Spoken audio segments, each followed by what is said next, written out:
If it can be clearly demonstrated that no single living creature contains a trait that its ancestors did not possess, such as a new limb, organ, sensory ability, or similar clearly new traits over its provable ancestors, and are not repeated or altered versions of old traits, since evolution cannot work unless new traits emerged to increase a single living cell to something the size and complexity of an elephant, then it can reasonably be concluded that the variations of traits across the various species of all life forms are not the result of increased genetic complexity by way of evolution, but rather the result of active creation by way of intelligent design. If my reasoning be true, then animals and plants alive today should logically be in a state of entropy from the original creation. That is to say, animals were created as distinct and varied kinds by a designer in their full complexity, rather than through a process of evolution, and have since been losing the fullness of those traits, not gaining new ones. It is important, therefore, to determine what a kind is, and where and how it can be applied. If evolution be true, the word kind has no significance, as there would be no clear distinctions between when one animal became another kind of animal beyond our superficial labels. However, if my theory be true, that by act of creation all animals and plants were made varied and distinct by supernatural creation, then a kind is the original prototype, or the first ancestor of a family line.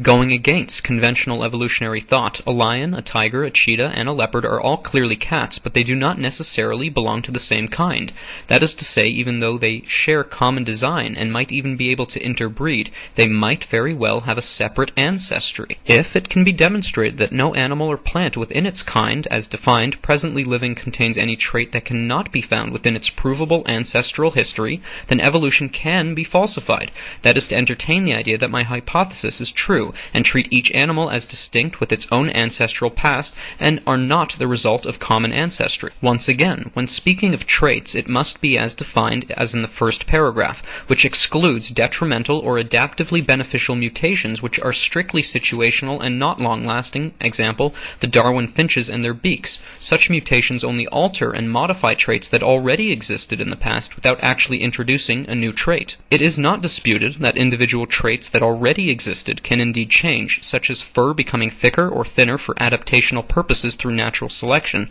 But as stated before, we need to see new traits emerging that the ancestors did not possess, not alterations of what the ancestors had. Such alterations can be understood to be part of the way life itself was originally designed, with the ability to adapt and change certain traits within strict limitations, a bird growing larger and smaller beaks according to season, but not growing gills or the ability to spin a web. When properly demonstrated by comparing living animals by this standard, this would undeniably prove that the types of changes evolution theory requires to bypass the distinct families of animals, mammals, and reptiles from one to another is a physical impossibility, both in the present and the past, as no living creature alive today would therefore show any signs of gradual change to any of its traits, or the addition of new ones, that can be classified as being the precursors to an active evolution into another kind of animal by introduction of new traits, not simply multiplying or subtracting or otherwise altering old traits. The mutations witnessed today have never been shown to introduce new features such as an animal growing wings, or the beginnings of such an ability, where its ancestors did not possess such a trait. It is therefore possible to conclude with absolute certainty, based on the line of reasoning, that the variations of animals and plants throughout the world living today are not the result of evolution, the act of increased genetic and physical additions and or traits that any given ancestor did not possess, but rather the survival of the offspring of an original prototype. Should evolution theory be true, we would expect at very least one single animal or plant to show clear signs of development of new traits from its likewise kind, a bird, for example, that has something no other bird from its ancestral history has. However, to assume just because two birds are radically different, for example a penguin and a woodpecker, and conclude based upon their differences that they must have evolved from a common ancestor, is a bias and cannot be used as evidence of evolution. The penguin and the woodpecker do not necessarily have a common ancestor.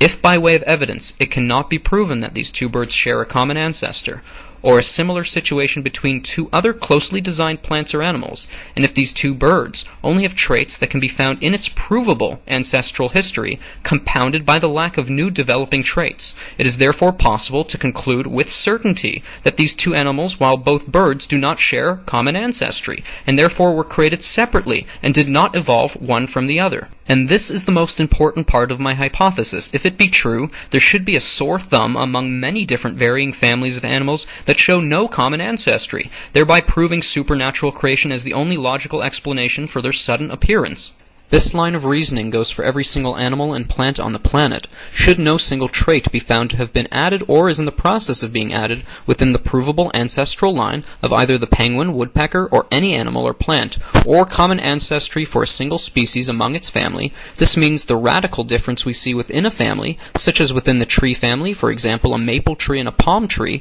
are most obviously surviving remnants of the original creative design, which was created with diversity from the beginning and has survived until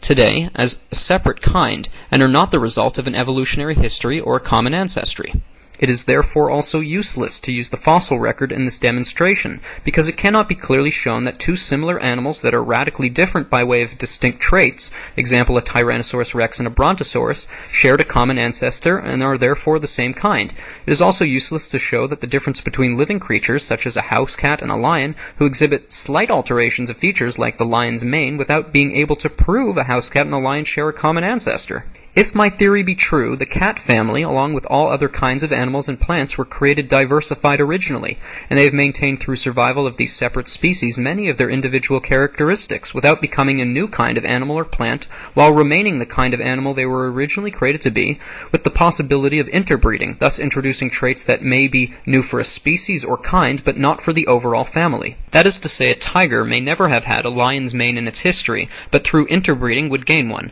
However, this is not evolution. This is the mixing of traits that already existed previously in the lion's ancestral history and potentially was created in the beginning with the trait. It cannot therefore be demonstrated where the trait of the mane itself originated and therefore cannot be said to be evolution. To further elaborate, the theory of evolution states that simple life increased in genetic material and complexity, thereby introducing new organs, functionality, design, and intelligence. A supporter of evolution would claim evolution takes too long to see any of these traits I am describing emerge. This objection is simply not fair. It does not explain why not a single animal or plant living today exhibits any single clearly identifiable addition of traits, or the process of adding one that would otherwise be defined as an event potentially leading to the kinds of radical changes evolution theory needs to be possible, or simply be inarguably the beginning of such transformation or new trait as defined originally. It must be noted that any and all assumptions must not be made concerning what is related and what is not, even if it looks very similar, like a lion and a tiger, but when provoking the idea that animals and plants were supernaturally created instead of evolved naturally,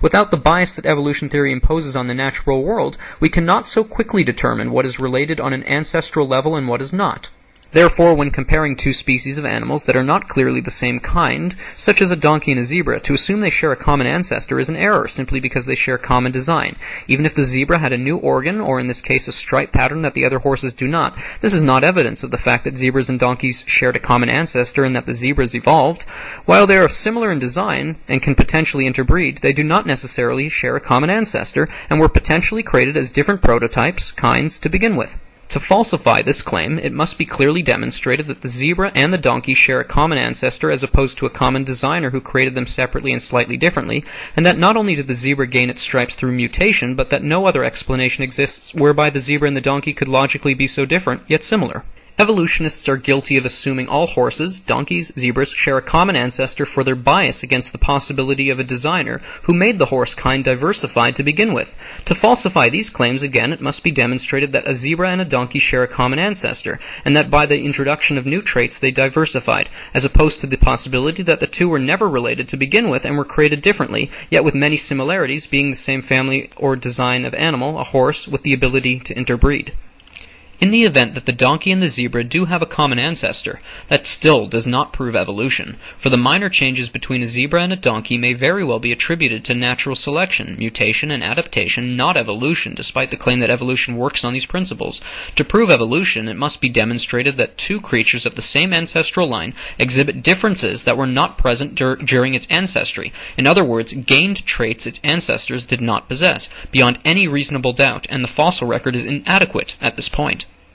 It must be proven by way of hard evidence on living plants or animals or recently deceased ones that an animal or plant with a clear and distinct ancestry, not speculation or lining up fossils to create fantastical, unverifiable stories, possesses a trait or is developing a trait that it did not possess in its ancestry. Should such an animal or plant be found, it must also be shown that on a genetic level the traits it is now developing are not dormant genes expressing themselves due to adaptation, mutation, or natural selection that its ancestors possessed previously. In order for the trait to be considered new, thereby verifying evolution, the trait cannot be the result of anything from the past, which can simply be understood to be a capability it was programmed with from its original design.